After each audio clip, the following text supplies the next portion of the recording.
You owe me this for dealing with Mom all these years.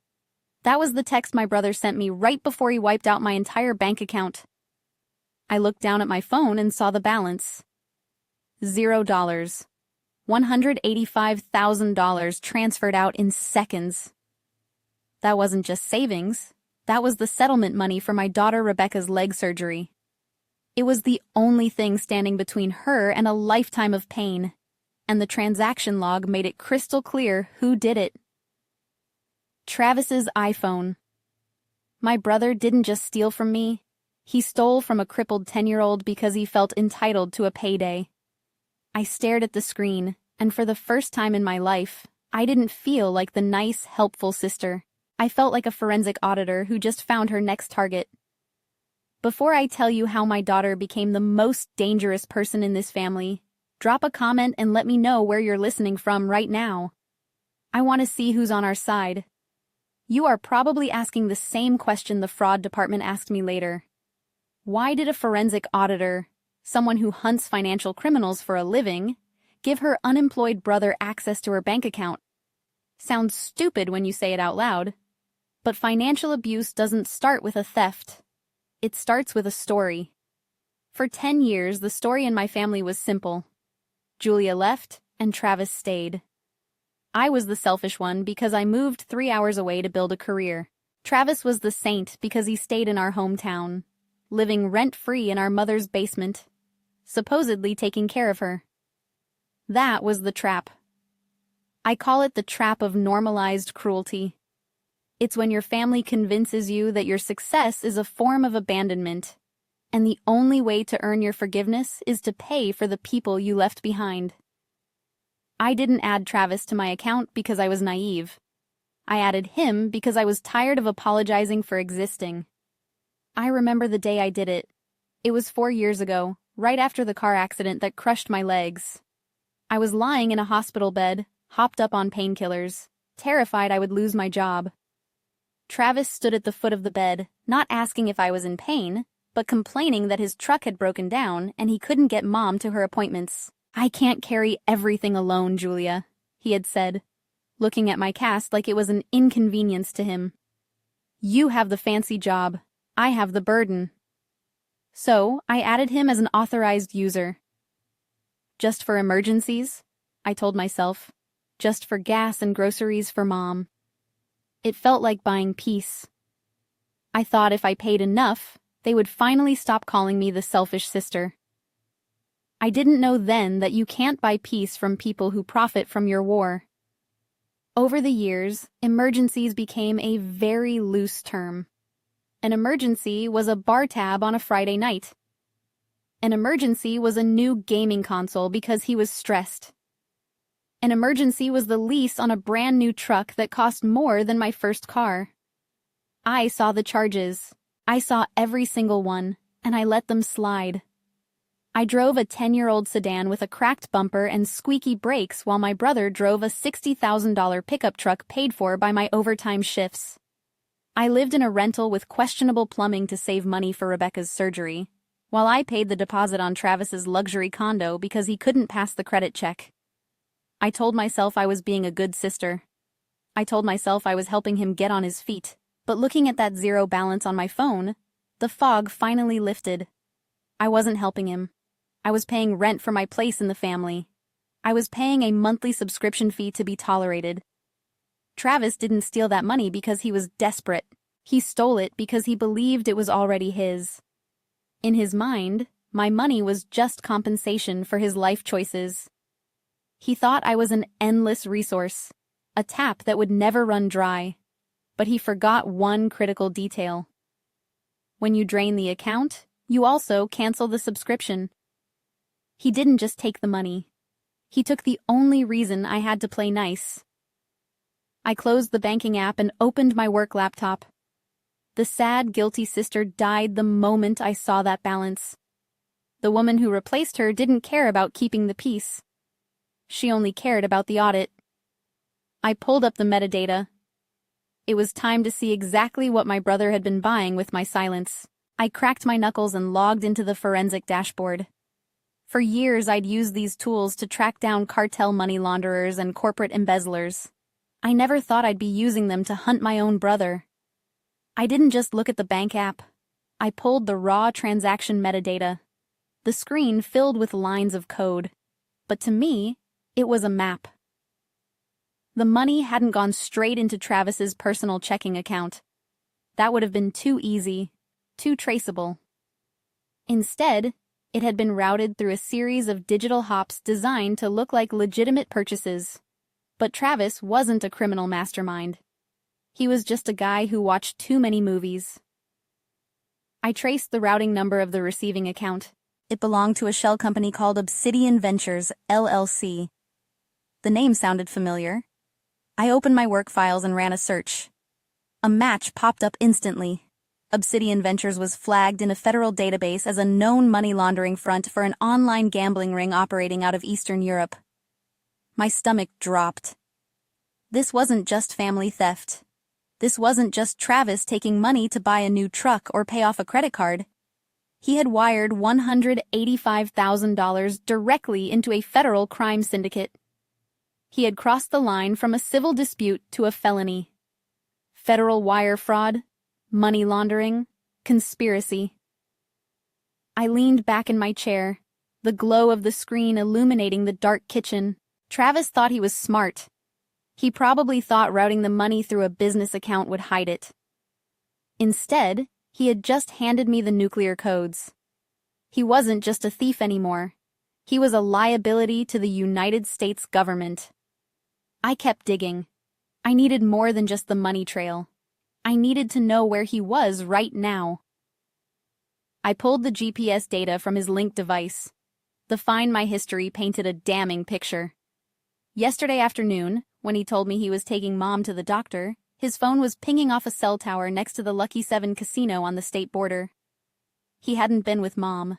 He had been gambling away the last of his own money, probably getting desperate enough to finally pull the trigger on mine. Then I heard a soft noise behind me. I turned around. Rebecca was standing in the doorway clutching her stuffed rabbit. She looked small in her oversized pajamas, but her eyes were wide awake and terrifyingly clear. "Did he take it?" she asked. Her voice was quiet, steady. "Did Uncle Travis take my leg money?" I looked at my daughter. I wanted to lie. I wanted to tell her it was a mistake, a glitch, something I could fix with a phone call, but I was done lying to protect the people who hurt us. "Yes," I said. "He took it all." She didn't cry. She didn't scream. She just nodded. A dark understanding settling over her features that no 10-year-old should ever have to wear. "Then we take him down," she said. It wasn't a question. It was an order. And looking at her, I realized she was right. We weren't victims anymore. We were hunters, and the hunt was just beginning. I had the where and the how. Now I needed the why. Or rather, I needed the proof of intent. In a federal case, the difference between my sisters said I could borrow it and I conspired to commit wire fraud is often just a text message. And Travis was sloppy with his digital footprint. I didn't need a warrant to see his communications. Years ago, when I bought him his first iPhone so he could apply for jobs, I added him to my family sharing plan. He never left it. He probably forgot it existed. I opened the cloud dashboard and clicked on the message archives. He had deleted the thread with Nicole, his girlfriend, but he hadn't cleared the recently deleted folder. I hit restore. The conversation populated the screen timestamped 2 hours ago. "Travis, it's done. They finally paid up. Nicole, all of it. Travis, every cent. 185 grand. We're going to Cabo, baby. First class." I stared at the word that. That was what I was to him. Not a sister, not a savior, just a mark. A stupid, gullible mark who had finally paid out. He wasn't stealing to pay off a loan shark or save our mother's house. He was stealing to party. He was stealing because he felt he deserved a vacation on my dime. I took a screenshot. That was Exhibit A.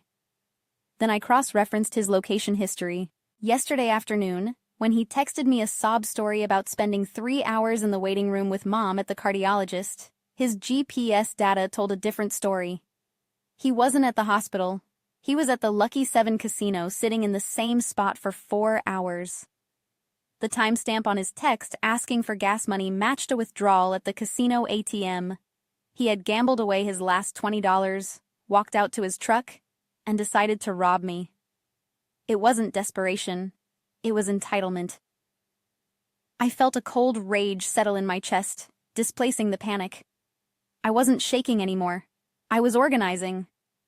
I created a new folder on my desktop labeled Evidence. I dragged the bank logs, the shell company profile, the chat logs, and the GPS map into it. Then I heard the floorboards creak. I spun around. Rebecca was standing there. She wasn't sleeping. She was holding her tablet, her face pale in the screen's light. She walked over to me, her eyes scanning the red text on my banking tab. "Is it gone?" she asked. I wanted to protect her. I wanted to tell her to go back to bed, that Mommy would fix it. But she was 10 years old going on 30. She knew what that money meant. She knew it was the only reason we ate generic brand cereal and drove a car with a check engine light that never turned off. "Yes," I said. He took the surgery money. She looked at the screen, then at the photo of Travis I had pulled up. She didn't cry. She didn't ask why he did it. She just looked at me with a fierce, terrifying clarity. "Then we take him down," she said. It wasn't a question. It was a statement of fact. She pulled a chair up next to me and sat down. "I can help," she said. "I know where he hides his passwords." I looked at my daughter, and for the first time that night, I smiled. It wasn't a nice smile. It was the smile of a woman who just realized she wasn't fighting alone. "Hey," I said. "Let's get to work." I didn't call the police. Local cops take reports. They write down what happened and tell you to call your bank in the morning. They don't have the power to stop a wire transfer that's already halfway to an offshore shell company, but the United States Treasury does. I opened my secure work portal. In my line of work, we have a direct line to the Financial Crimes Enforcement Network. It's called ESER, a Suspicious Activity Report. Usually it takes days to process, but when you flag a transaction as terrorist financing or international money laundering involving a known shell entity like Obsidian Ventures, the system doesn't wait for a human to drink their coffee. It reacts. I typed in the transaction ID. I flagged the recipient, and I hit submit. It was the financial equivalent of calling in an airstrike on my own bank account. Within minutes, the trap snapped shut. The banking system's automated defenses kicked in. They didn't just freeze the transfer, they locked down every account touching it. Travis's personal checking, his savings, even the shell account he was trying to feed. All of it turned to ice. He wasn't going to Cabo. He wasn't going anywhere. 10 minutes later, my phone rang. The caller ID said Travis. I didn't answer immediately. I let it ring twice, 3 times, letting his panic marinate. When I finally picked up, I didn't say hello. I just listened. "What did you do?" he screamed. The sound was so loud I had to pull the phone away from my ear. "What the hell did you do, Julia?" "I don't know what you're talking about," I said, pitching my voice up an octave. I channeled every ounce of the scared, submissive sister I used to be. "Travis, I woke up and the money was gone. I think I was hacked." "You liar," he roared. "I'm at the ATM. Ate my card. The app says federal freeze. You called the feds on me." "I didn't call anyone," I sobbed, forcing a tremor into my voice. "I'm scared, Travis. That was Rebecca's surgery money. If it's frozen, I can't get it back. You have to help me." There was a pause on the other end. I could hear him breathing hard, the gears in his desperate mind turning. He needed that money to pay off the people behind Obsidian Ventures. If he didn't deliver, he was a dead man, and right now he thought I was just a confused, terrified woman who had accidentally tripped an alarm. "Listen to me," he hissed. "You need to fix this. You need to call the bank and tell them it was authorized. Tell them it was a mistake right now." I don't know what to say to them, I stammered. I need you here. Please, Travis, come over. We can sign whatever papers they need. Just help me get the money back. I'm coming, he said. And you better not be playing games, Julia. Or I swear to God I'll burn that house down with you inside it. The line went dead. I lowered the phone. My hand wasn't shaking anymore. My face was dry. I looked at Rebecca, who was sitting at the kitchen table, watching me with wide, expectant eyes. Is he coming? She asked. Yes, I said. He's coming. I walked over to the front door and unlocked it. Then I turned off the porch light. I wanted him to think I was hiding. I wanted him to think he was walking into a house of victims. He didn't know he was walking into a federal honeypot. The S report wasn't just a freeze, it was a beacon. By the time Travis pulled into my driveway, he wouldn't just be dealing with an angry sister. He'd be dealing with the full weight of the U.S. government. The trap was set. Now we just had to wait for the wolf. They didn't knock. They attacked the door. The sound of Travis's fist hammering against the wood echoed through the house like gunshots. Outside, I could hear him screaming, his voice pitched high with a frantic, desperate rage. Open the door, Julia. I know you're in there. Stop hiding and give me my money. He wasn't just talking to me. He was performing for the neighborhood. He was setting the narrative. I was the thief. I was the one holding his property hostage. It was the same tactic he'd used since we were kids. Scream loud enough, and people will assume you're the victim just to get some quiet. I looked at Rebecca. She was standing in the hallway, clutching her tablet like a shield. She nodded once. I walked to the door, took a deep breath, and disengaged the deadbolt. I swung it open. Travis stood on the porch, face flushed and sweating despite the cold. Nicole hovered behind him, no longer angry, just scared. Finally, Travis snapped as he shoved past me. You think this is funny, freezing my accounts? I didn't freeze them, I said calmly, the same voice I used in court. He spun on me, fingers shaking. The ATM said federal freeze. You called the bank. Fix it. Tell them it was authorized. He truly believed he could bully his way out like he always had. I erased the file folder I'd been holding. I can't call them, I said, because I didn't do it. I handed him the document, the suspicious activity report. Treasury seal stamped at the top. The United States Treasury froze it. He stared at the seal. The words federal wire fraud detected were enough. When you moved $185,000 into a shell account, I said, you triggered a federal wire. That money was tagged. The moment you transferred it, you didn't send funds. You sent a beacon to the FBI, Nicole whispered. Bait money? Evidence, I said. Travis staggered back. You set me up. You ratted on your own family. You're not family, I said. You're a liability. He tried one last time, claiming he did it for us, for Mom, for Rebecca. I stepped closer. You're not a hero, I said. You're a thief who stole from a disabled child. You're case number 49B, and you're done. Blue and red lights flooded the room. Nicole gasped outside. Black SUVs blocked the driveway. Travis turned back to me, stripped of arrogance, pleading like a child. Julia, please. I can't help you, I said. You're unauthorized. The door burst open. Federal agents, hands where we can see them. I watched the cuffs close around his wrists. I watched Nicole cut a deal before the engines even started. I watched my brother dragged out, screaming my name. When the street finally went quiet, I locked the door. Rebecca stood in the hallway. Is he gone? Yes, I said. Good, she breathed. Now we can buy the surgery. He got 15 years. The money came back. Rebecca runs now. No pain, no limp. People ask if I feel guilty. I miss the brother I imagined, not the man who stole from my child. Silence isn't lonely. It's peaceful. And sometimes protecting your future means amputating your past.